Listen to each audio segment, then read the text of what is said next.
The sea, the ocean, a large bay, maybe Lake Michigan. Whatever it is, large bodies of water have always drawn us there. Enjoyment of the sun, maybe to cool down on an August day, or for so many others, the restoration of the mind after going through severe stress. So why is this body of water, this large moving body of water is so important, and what makes it so needed for our lives? As a lifelong East Coaster, I've spent most of my life near the ocean. Going down the shore was part of the fabric of my childhood growing up in New Jersey. I rode my bike on Atlantic City's historic boardwalk as a boy. I even saw the Diving Horse Show right there on Steel Pier. I hung out in Ocean City and North Wildwood, right on the boards. And my great-grandmother even had a house down the shore in Wildwood Crest. As a result, I am still drawn to the sea. I swam in both the Pacific and the Atlantic. I've seen its power from both ends on both coasts, from Florida to Maine and from San Diego to Washington State. So what draws you to the ocean, and what makes man attempt to conquer the sea? Vikings and longboats set foot on this continent long before 1492 with Columbus. And my story with the sea went on as I became a submarine sailor. I spent 7 months standing the Helms Plains Lookout Watch underway and was also a line handler in and out of port. And these two tasks created a great deal of time and something really rare for a submariner, which was observing and being exposed to the open ocean. I've often said that the power of the North Atlantic in the winter is not for the faint of heart. I can attest to that power and the fury. I've seen it, and I felt it, and I've even tasted it. And I've rode it out many times over and over in the sail as a lookout and on the back of the boat performing line handling. The sea has been studied by scientists, fished for food by fishermen, even painted by the greatest artists in history. One example I want to offer this morning is naval officer and oceanographer Matthew Maury. He died in 1873. By the way, he was a devout believer. He loved reading the Bible, and his study of the Bible led him to some remarkable discoveries in science.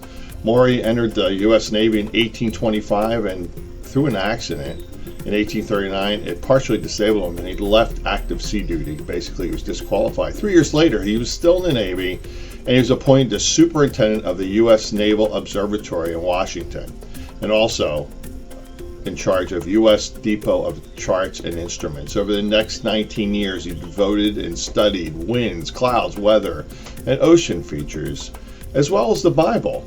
In his studies, the word of Psalm 8 stuck in his mind: whoever passes through the paths of the sea. And out of that little phrase, he determined there were paths in the sea, and there must be paths. If it's in the Bible, there must be paths. So he set out to find them.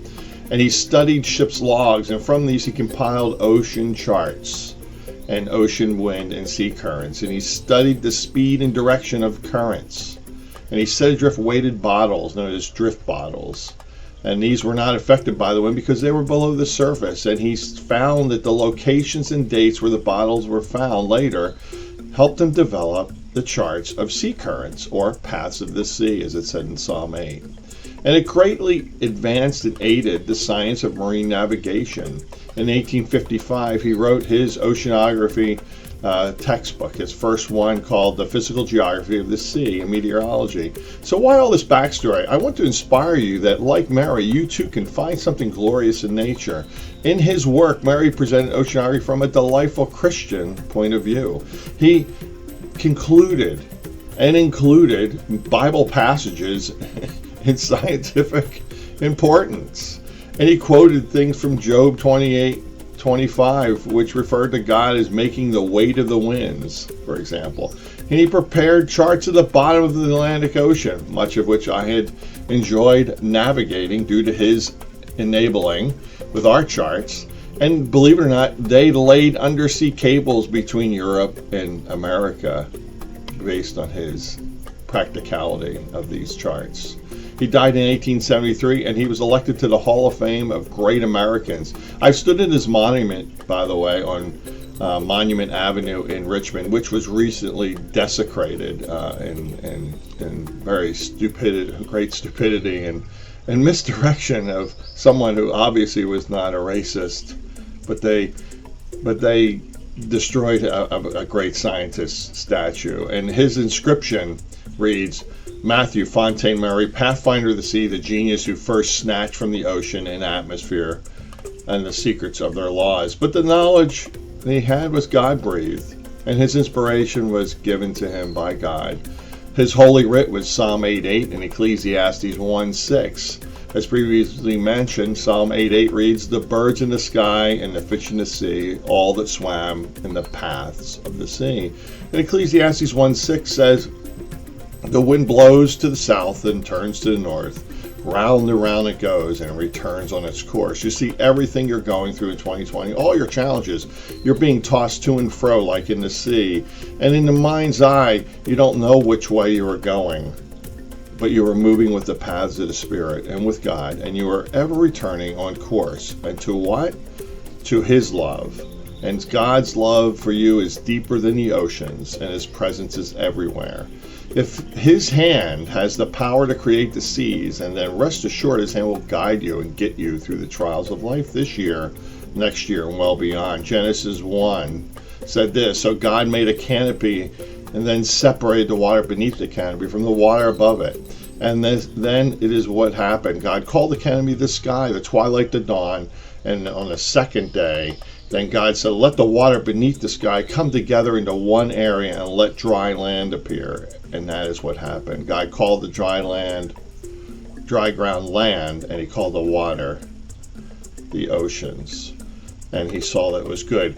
I just want to remind you that this is what we're living in. And there is so much scripture, and I'm only going to drop a few more. The sea has made that He made belongs to Him, and along with the dry land in His hand form. Come, let us worship and bow down. Let us kneel with the presence of God who made us. That's in Psalms.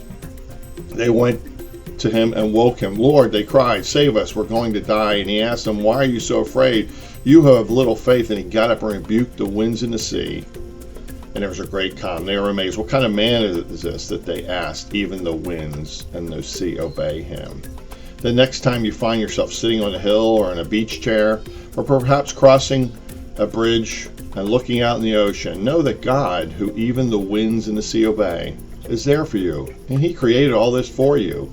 And He wants to provide all your needs. I'll see you next Tuesday with another devotion. Thanks for listening, and fair winds and falling seas be yours. To you, my sister and brothers. Blessings. Take care.